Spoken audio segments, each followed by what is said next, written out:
She has to forgive you for that. She has to forgive you whenever she looks in the mirror and she sees a crease that she didn't see before, a wrinkle or a cellulite or a roll or something that she didn't see before, and now she wonders, is that the reason why he stepped out?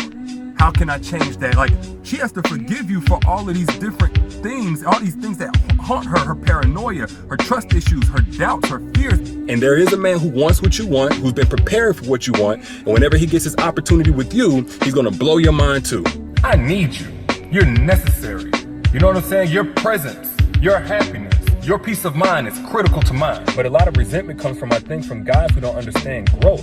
And the price you pay for loving a woman that is growing is needing to adjust whenever these standards come up. These things are being communicated, and it's not quite what it was whenever y'all first began. It's about saying, you know, is this man preparing for what I want? Does he want what I want?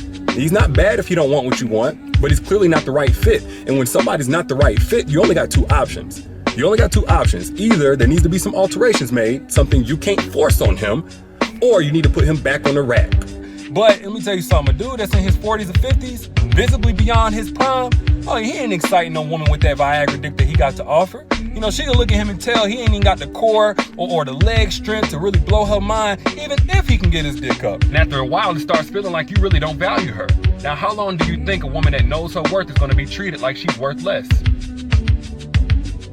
I need you. You're necessary. You know what I'm saying? Your presence, your happiness, your peace of mind is critical to mine. Basically what I'm saying is, any man that's turned off by a single mother strictly because she's a single mother probably doesn't have the maturity to handle her anyway, or a woman who plans on having children in the future. So as a woman, you just have to train yourself to stop getting your hopes up when a guy tells you that you're beautiful on the inside and out and all this poetic shit. You have to say, you know what, the compliments are nice, but if you're not willing to commit, we have nothing else to talk about. This ain't just toxic masculinity we talking about here. This is poisonous, deadly masculinity. You would be a complete fool to get a woman that would never, ever challenge you, no matter what the circumstances were. Because more than likely, that's a woman who feels like she's inferior to you, that she's beneath you, she's below you.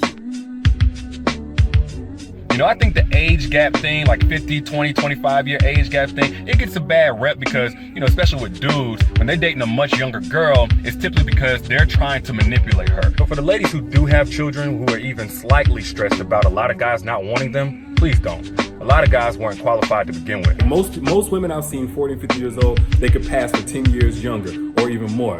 But add that to the fact, y'all got the sex drive 2-3 times the generation that came after you. And I ain't trying to offend no 21, 22, 23-year-olds. You know, I guess at about 30, women start kind of getting that glow of the next generation. But 40 and 50-year-old women got a sex drive out of this world. So for all of those reasons and many more, of course, man, you got to understand, regardless of what society says, if you in your 40s and your 50s, you something special. And when you something special, you don't let just anybody play with that.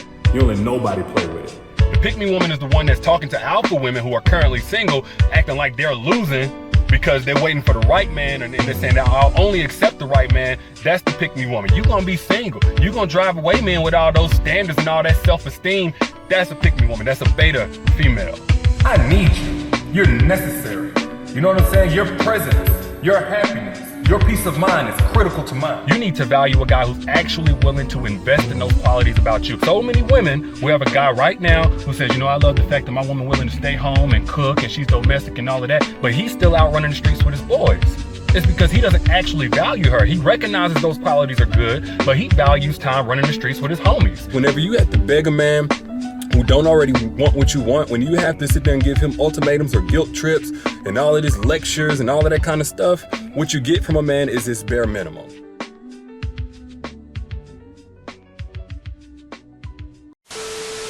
Here's the thing. So me and Candace have had a sexual relationship without actually having sex. All of these years, right? Come on, man.